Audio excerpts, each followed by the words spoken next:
भूल सुधार के साथ सर दोबारा मैं आपका स्वागत कर रही हूं। इस वक्त हमारे साथ कर्नल विपिन पाठक जी जुड़े हुए हैं और डिफेंस एक्सपर्ट के तौर पर ये हमें ये जानकारी देंगे कि आखिर क्या कुछ पूरी प्रक्रिया होती है जब किसी ऐसे आतंकवादी के साथ में डील किया जाता है। सर सबसे पहले तो बहुत स्वागत है।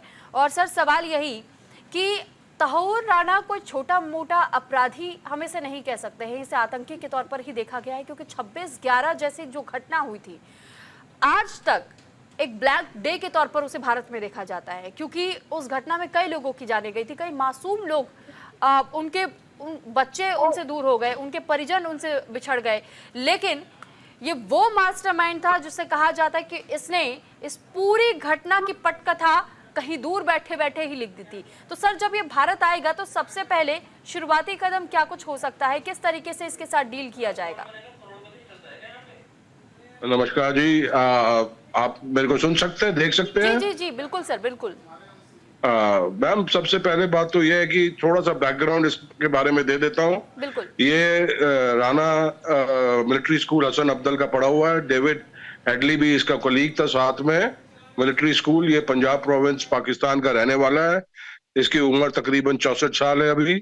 1990 में उसने Pakistan army medical corps join की थी। डॉक्टर था बाय प्रोफेशन। थोड़े टाइम काम करने के बाद ये कनाडा चला गया, वहां से सिटीजनशिप ली। उसके बाद ही वेंट टू यूएसए। यूएसए में उसने इमिग्रेशन ऑफिस खोला है।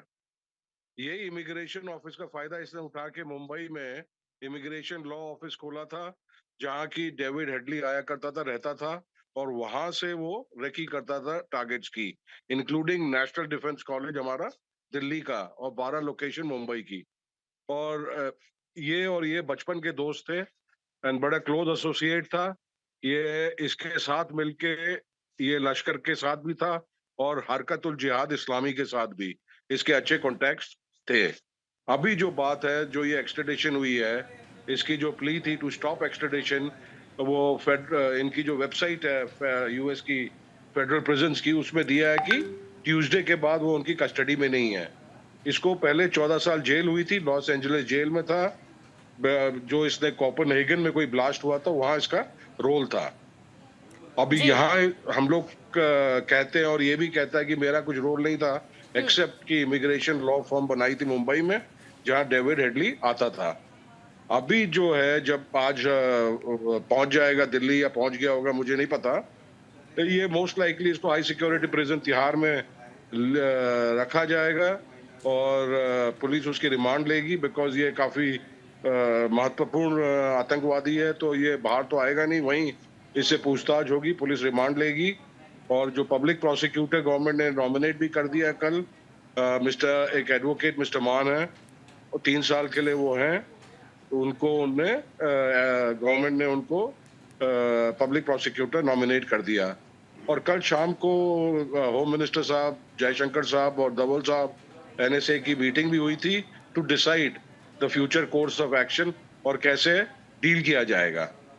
अब ये बंदा जो 14 साल जेल काट रहा था, ये लॉस एंजलिस जेल से, अब इसकी एक्सट्रेडिशन स्टॉप करने की एप्लीकेशन चीफ जस्टिस यूएसए के मिस्टर रॉबर्ट ने रिजेक्ट कर दी थी 7 अप्रैल को। उसके बाद हमारे पास एनआईए ने इसको ले लिया ट्यूसडे को, और अभी वो आया जा रहा है। और जो हमारे डीआईजी थे एनआई के, आई थिंक जया रॉय, उनने साइन किया था पेपर्स, एंड वो एक्सट्रेडिशन हो गया उसका, अब इधर आ रहा है। मगर देखने वाली बात यह है कि एक तो हमारी मल्टी एजेंसीज इसको इंट्रोगेट करेंगी, और जो इंट्रोगेशन होगा अलोंग विथ क्रिमिनल साइकोलॉजिस्ट भी होगा, और इंटेलिजेंस ऑफिशियल्स अदर एजेंसीज के भी होंगे जो इससे पूछताछ करेंगे। और ये जो बंदा है, ये इतना पीरियड हो गया, इसको ही will be very difficult to break. जहां तक मेरा ख्याल है, इसको ब्रेक करना आसान नहीं होगा, बिकॉज इसको पूरी कहानी तैयार होगी, इसने क्या बोलना है। एक ये स्मोक स्क्रीन क्रिएट करेगा जब इससे पूछताछ होगी जी। और जो हमारा पूछताछ का फोकस होगा, वो होना चाहिए कि एक तो पाकिस्तान एस्टेब्लिशमेंट में कौन कौन कोलैबोरेटर थे, इसके कौन कौन कोलैबोरेटर्स और कहाँ हैं इस समय, लश्कर तोयबा के और हुज्जी के, हरकतुल जिहाद इस्लामी के, और इंडिया में इसके कॉन्टेक्ट्स कहाँ कहाँ हैं, किसने इन लोग की मदद की थी इमिग्रेशन लॉ ऑफिस खोलने के लिए, किसने पूरा लॉजिस्टिक सप्लाई की थी। और ये भी हो सकता है कि जो ये बोट से बंदे आए थे पाकिस्तान से, इनको लैंडिंग में किसने मदद की, साइट्स किसने बताई, हेल्प किसने किया इनको। तो ये सब चीजें पूछताछ का एक टॉपिक है। अब देखते हैं कितने जल्दी ये ब्रेक करेगा। ये आसानी से तो ब्रेक करेगा नहीं, जहां तक मेरा ख्याल है मैम। हम्म। सर, एक स्पेशल कोर्ट में भी पेश किए जाने की बात कही जा रही है और ये कहा जा रहा है कि जिस न्यायाधीश के सामने भी पेश किया जाएगा तो या तो वीडियो कॉल के माध्यम से इसे जोड़ा जाएगा, या फिर इसके अलावा उस न्यायाधीश के घर में ले जा करके और उसके बाद से इसे सामने पेश किया जा सकता है, क्योंकि खासतौर पर सिक्योरिटी को लेकर भी कई बड़े सवाल उठते रहे हैं। और खासतौर पर जब ऐसे आतंकियों से जुड़े हुए मामले सामने आते हैं तो फिर इसमें कहीं ना कहीं ये कोशिश जरूर उन आतंकियों की भी रहती है कि किसी भी तरीके से हम अपने सदस्यों को वहां तक पहुंचने ना दें, वहां से या तो उन्हें हटवा लिया जाए, या तो कई बार हमने हिंसा जैसी खबरें भी इस बीच में सुनी है। तो सर, इसे कंट्रोल करने के लिए क्या ये फैसला लिया गया है कि एनआईए से डील करते हुए न्यायाधीश को लेकर ही इस आतंकी को यानी तहूर राणा को पेश किया जाएगा? ऐसी भी कोई जानकारी है अभी तक? देखिए, मुझे तो नहीं है, बट जनरली ऐसे आतंकवादियों की जनरली हियरिंग इन कैमरा होती है, जी। चाहे हाई सिक्योरिटी जेल के अंदर हो, जहां बाहर तो मुश्किल ही उसको लाना, हम्म। बिकॉज उसमें फिर बड़ा सिक्योरिटी हैसल होता है, बड़ा पैराफर्नालिया करना पड़ेगा, प्रोटोकॉल करना पड़ेगा। तो बेस्ट है अंदर ही करेंगे ये लोग इन कैमरा। और सर, मेडिकल जांच को लेकर भी मैं आपसे जानना चाहूंगी कि कहा जाता है कि अगर किसी भी व्यक्ति को जिसने कोई अपराध कभी भी किया हो, खास तौर पर जब किसी आतंकी गतिविधियों में उसकी संलिप्तता बताई जाती है, तो उसके सबसे पहले मेडिकल तौर पर जांच होती है कि क्या वो मेंटली फिट है सवालों का जवाब देने के लिए नहीं। तो सर, इस प्रक्रिया को भी मैं समझना चाहूंगी आपसे। देखिए, जब भी कोई कल्प्रिट पकड़ा जाता है या कोई टेररिस्ट या हाई प्रोफाइल क्रिमिनल पकड़ा जाता है, तो इंट्रोगेशन से पहले भी उसका मेडिकल होता है। और जिसकी कस्टडी से आपके पास आ रहा है इंट्रोगेटर्स के पास, तो उसका मेडिकल रिपोर्ट होती है, सर्टिफिकेट देता है डॉक्टर कि he is fit to be interrogated. And interrogation के बाद भी उसका फिर से डॉक्टर इसकी जांच करता है, देखने के लिए कि कोई 3rd डिग्री या उसको तंग तो नहीं किया गया फिजिकली, एंड एक सर्टिफिकेट दिया जाता है, जहां तक मेरा ख्याल है। ठीक है सर। और सर, एक और चीज़ मैं आपसे समझना ये चाहूँगी कि जिस तरीके से जब प्रत्यर्पण की बारी आई थी और अमेरिका में इसने एक याचिका भी लगाई थी और उस याचिका में इस बात का जिक्र किया था कि अगर मैं भारत जाऊंगा तो जानबूझ करके मेरे साथ षड्यंत्रों के तहत में पूछताछ की जाएगी, मेरे साथ टॉर्चर भी हो सकता है। लेकिन सर, ये सिर्फ कयास हम कह सकते हैं ऐसी कोई, क्योंकि जहां तक मुझे अब तक जानकारी मिली है और ये बताया जाता है कि किसी को भी ना तो कोई 3rd डिग्री टॉर्चर दिया जा सकता है, और खासतौर पर ऐसे जब सेंसिटिव मामले होते हैं तो उनसे बहुत संभल कर पूछताछ होती है ताकि एक भी इनपुट इधर से उधर मिसिंग ना हो, या फिर किसी भी तरीके से कोई प्लानिंग और प्लॉटिंग के तहत में कोई स्टोरी लाइन ना क्रिएट की जाए। देखिए मैम, आपका कहना बिल्कुल सही है। जो इंट्रोगेशन होता है, इंटरोगेशन में कोई मारपीट नहीं होती है, कोई 3rd डिग्री नहीं होता है, बिकॉज उसमें क्या होता है, अगर आप 3rd डिग्री यूज करिए, मारपीट करिए, तो जो आदमी होता है कल्प्रेट, वो बचने के लिए आपको झूठ बोलना शुरू कर देता है और फिर आपको वो एक कहानी पे दूसरी कहानी सुनाना शुरू करता है। अगर आप प्यार से बात करेंगे, बट उसमें पेशेंस चाहिए होती है, क्योंकि आदमी को टूटने में टाइम लगता है, एंड जब वो ब्रेक हो जाता है उसके बाद वो बोलना शुरू कर देता है। मगर इधर आप देखिए, जो इनने राणा को दिया है, राणा तो एक स्मॉल फ्राई था, ठीक है, तो ये पूरे सेटअप में था, उसको पूरा पता था क्या करना है। मगर जो मेन चीज था डेविड हेडली, उसको तो उन्होंने एक्सट्रेडिट नहीं किया है। हम उसको भी मांग रहे थे, उसको तो उन्होंने मना कर दिया और उसको तो भेज ही नहीं रहे हैं, बिकॉज वो डबल एजेंट था, उनका पेरोल में भी था सीआईए के या FBI CIA के। तो उनको ये डर है कि अगर ये आ गया तो पूरा पोल खोल सकता हो सकता है कि ये इसके बारे में CIA को भी पता हो 26/11 के बारे में कि ये कुछ करने वाले हैं। सर, तो क्योंकि आप डेविड हेडली का भी जिक्र कर रहे हैं, इसको लेकर भी मैं ये समझना और जानना चाहूंगी, क्योंकि इन दोनों की आपस में जो मुलाकात रही, जो पूरी प्लानिंग प्लॉटिंग हुई और उसके बाद जब प्रत्यर्पण की बारी आई तो फिर तहूर राणा के लिए तो रास्ते क्लियर हो गए। लेकिन यहाँ क्योंकि आपने भी इस बात का भी जिक्र किया है कि उसको लेकर कोई चर्चाएं नहीं है, तो सर उसके उस छवि को लेकर भी मैं जानना और समझना चाहूंगी कि आखिर अमेरिका ने ये डिसीजन क्यों लिया कि आपने एक को भेजने का फैसला तो ले लिया लेकिन एक को आप प्रोटेक्ट कर रहे हैं। देखिए, वो उसका डबल एजेंट था, उनके लिए भी उसने काम किया है। उसने अपना करियर शुरू किया था CIA के बिहाफ में, जब वो की आया क्या बोलते पाकिस्तान, उसके बाद वो अपना हफीज सईद से भी मिला, लश्कर ज्वाइन किया उसने, लश्कर के जो कैंप ऑफिस है उधर मुरादके में, वहां गया भी, पूरा देखा, देखने के बाद उसने ज्वाइन किया। तो आप कैसे अपने सोर्स को कैसे कॉम्प्रोमाइज कर लेंगे? बिकॉज कई चीजें बाहर आ जाएंगी। तो अभी हम तो इसमें कुछ कर नहीं सकते, अगर वो नहीं देना चाहते तो क्या कर लेंगे? बट ठीक। ये है कि अभी जो ये राणा है, राणा ने जो रोल बताना है, कौन बंदे इन्वॉल्व हैं, पाकिस्तान के में भी कई मर चुके हों, बिकॉज इंसिडेंट 2008 का 8 का है। जी। हैंडलर्स तो और कोई है ना, जो इसका मेन डायरेक्टर है वो तो पाकिस्तान में बैठे हुए हैं। लाइक जैसे मेजर इकबाल था, हफीज सईद हो गया, क्या लखवी लखवी, ये सब पाकिस्तान में है।